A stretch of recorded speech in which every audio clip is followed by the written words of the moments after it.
Imagine this, you finally hit 7 figures in your business, but a client refuses to pay, a contractor steals your IP, or something happens and you have no legal protection. That's years of work wiped out overnight. These 5 protections have easily saved me 7 figures in my business. And in fact, there's a bonus one that I'm gonna share at the end that personally cost me $100,000 for not having. So avoid my mistakes, learn these things, let's get into it.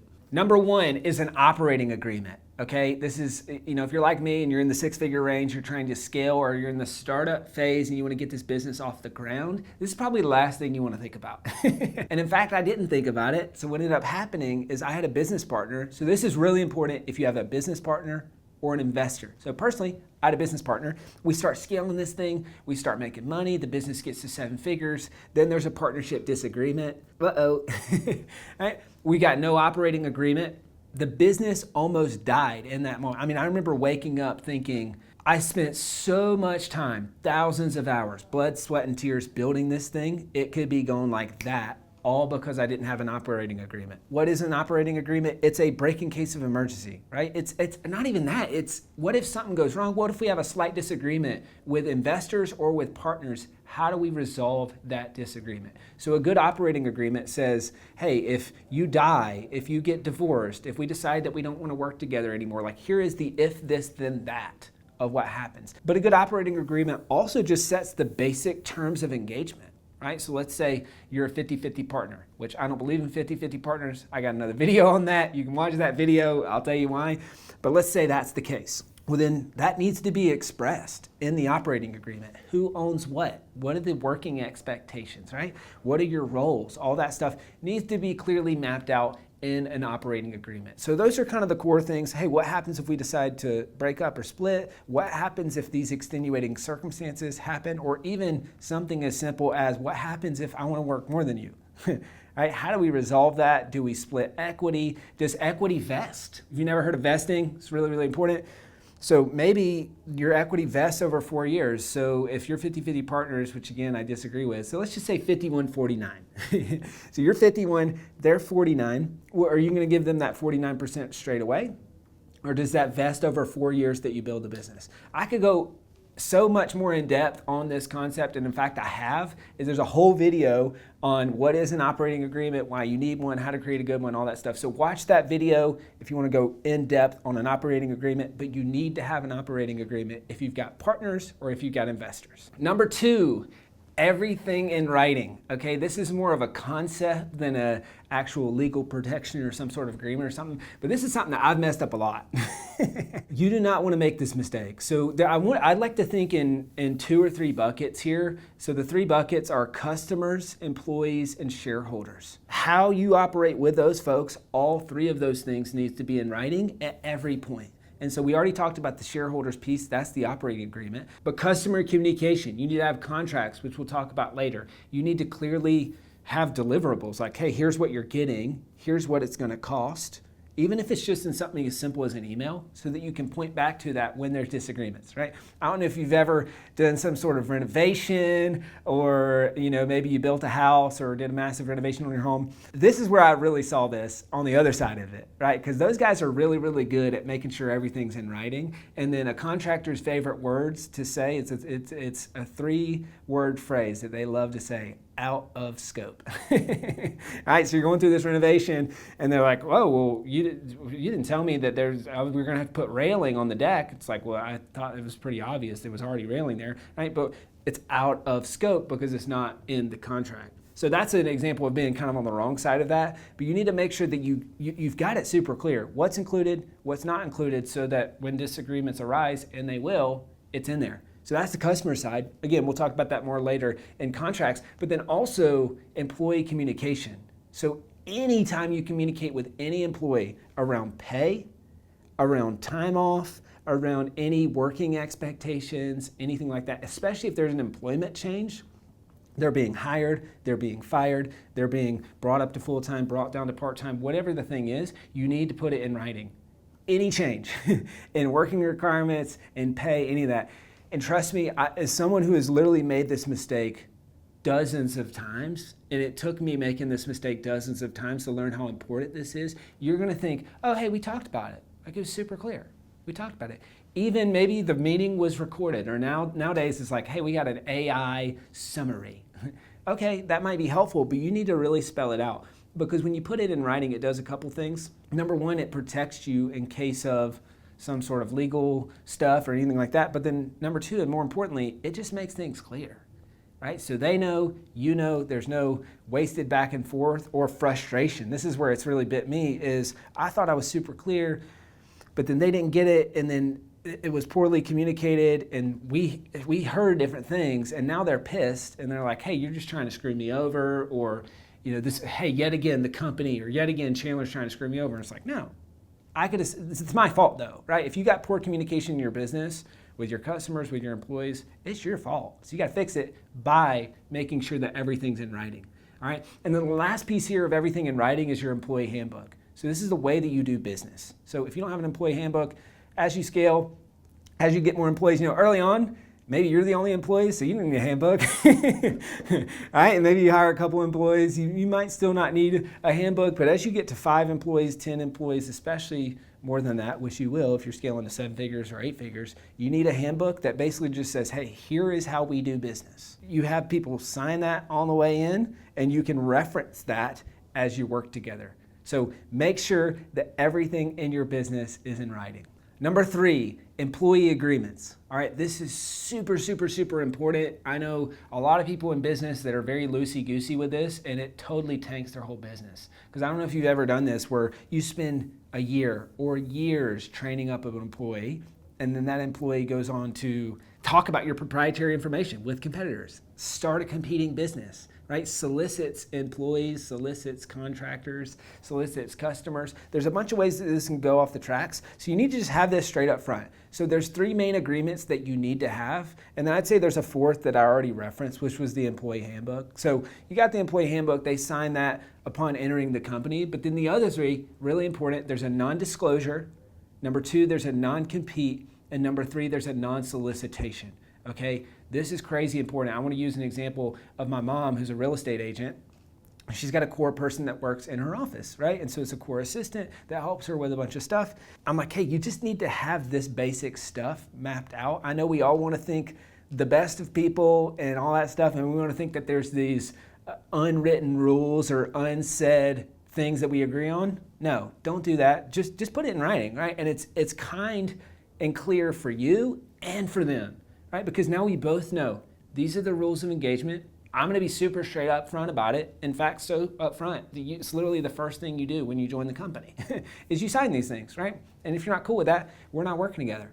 So non-disclosure, this first one, that means that they are not going to disclose proprietary secrets or, stuff that is unique to your business or unique to your process, your methodology, etc. Typically, these go for about 2 years. Number 2 is a non-compete. Okay, so non-compete is exactly in the word. It means that I'm not going to go start a competing business or go work for a competitor in this space, typically for 2 years. Now, I know there's constantly stuff going back and forth in the courts of, is this enforceable? Is this not? Can you really do this? As of the time of recording this video, it is still enforceable. It is still something that, in my opinion, just based on the ethos of America, it's really good with IP law and stuff like that. Like, this is something that's going to continue. And because it helps protect the business, right? If I'm going to make a big investment in you, well, I need to protect the downside there, right? So that's the non-compete. Really, really important that you have that in place. And then thirdly is the non-solicitation. So non-solicitation means that they are not allowed to, while they're working at the company, after they leave the company for, I think, another period of 2 years or something like that, they're not allowed to solicit employees, solicit customers, or solicit anything for outside businesses from where you're at, from the business that you're in. This is really important because this gets a little gray. People think, oh, I'm starting this little thing on the side. What's the matter with me offering this to our customers? What's the matter with me offering this to our employees? Whatever. Oh, I go take a new job. What's the matter with me just pulling a couple people from my team over to that next role? No, this is the protection that puts that in place. This is super, super important because if you think about that in one fell swoop, you got someone that steals your entire customer list, which sounds crazy, but I've got a buddy that's an entrepreneur. He was at 7 figures. This happened to him, right? And I don't think he had this in place. Or someone leaves and they steal half your team Would that be detrimental to your business? Yeah. So you need to have these employee agreements up front, signed and clear. Number 4, customer contracts. This is really, really important. I referenced this earlier in the video, but you need to have a contract or an invoice or something, preferably signable, at a very minimum, something that clearly states what's included, what's not included, even just something as simple as the terms of payment. What happens if they don't pay, right? What happens if they're 30 days past due? Just something that clearly articulates, hey, this is what you're paying for, this is how much it costs, this is what is going to be delivered, and then this is what happens if this doesn't go well. You can use ChatGPT, you can use AI, you can, get a lawyer to help you with this if you want. It's probably overkill, but you just need to have a good basic contract so that you and your customers know kind of the terms of conditions, the rules on the playing field, right? That's going to dictate how you work together. Now, for some of you, I know in our business, we've got invoices, and those invoices reference the terms and conditions. So at a very minimum, you need to have terms and conditions on your site.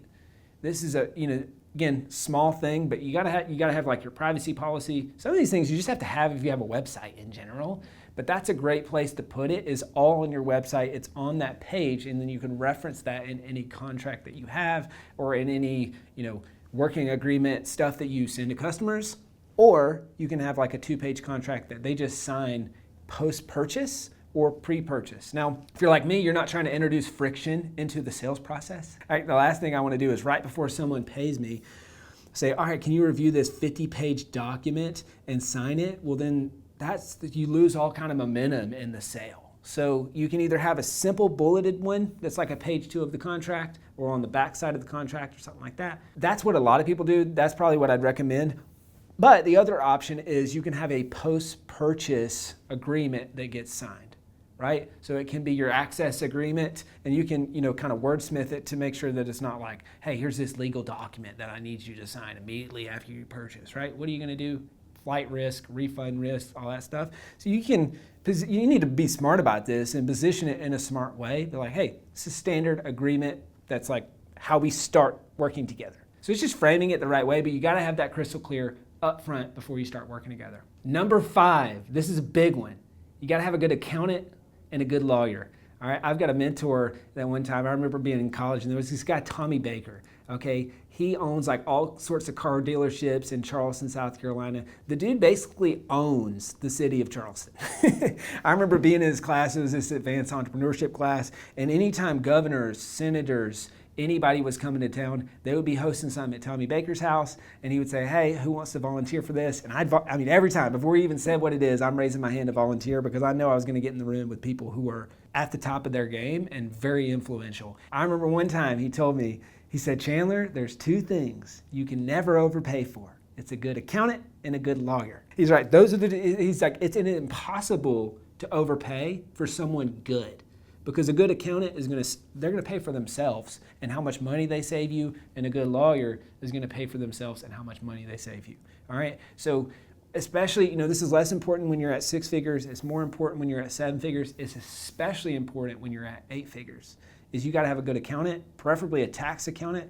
I've got really good accountants and financial advisors and all that stuff that literally save me 6 figures a year in taxes. Just the other day, we got a message from them. They said, hey, you're getting a $240,000 check from your 2021 tax return because they went back and audited and found some stuff that helped save me a ton of money, right? So do you think that's a good investment for me? Yes. And so a good accountant, and this is where the cheap decision is actually the most expensive decision. You think, oh, I'm going to get a cut rate accountant. I'm going to get a cut rate lawyer. And trust me, I don't like spending money on these people, especially lawyers. I'm like, this is dumb. Why would I spend money on a good lawyer?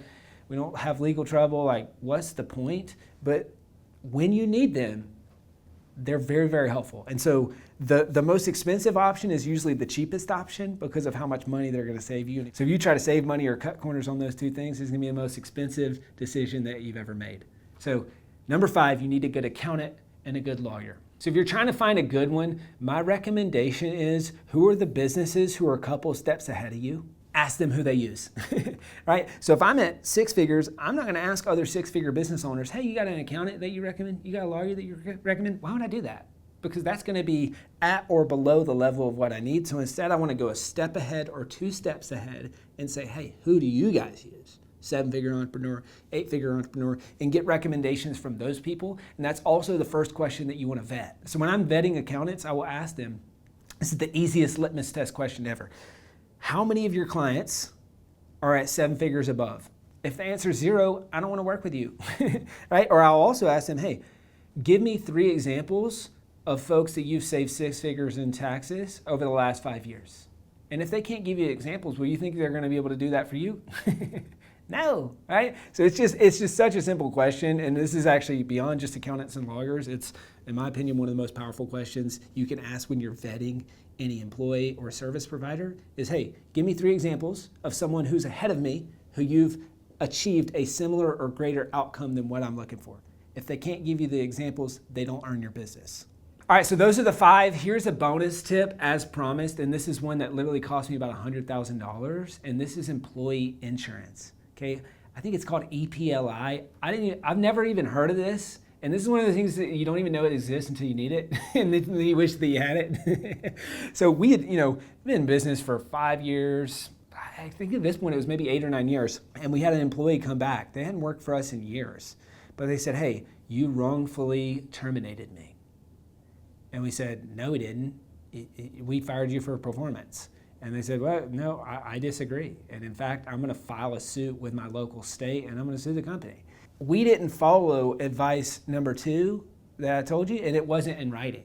Right? So this is, again, it's kind of learn that one the hard way, is what we should have done is documented all that poor performance. We did, but we just got on a call with them and said, hey, you're not doing really well. You need to do better. Or then also when we terminated them, we did not document that as part of that. Again, you live and you learn.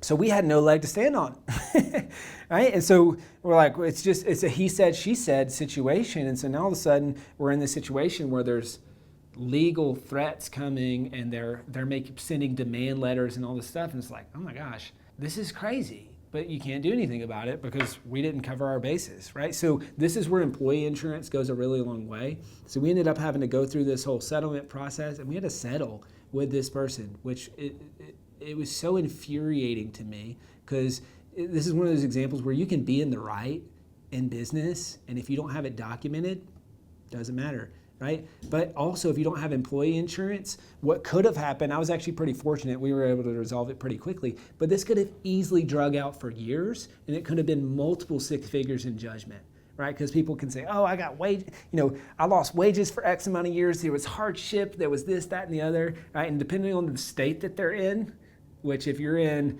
a New York, a New Jersey, a California, some sort of state that's not business friendly at all, you got to have this. And it's just a small amount to pay.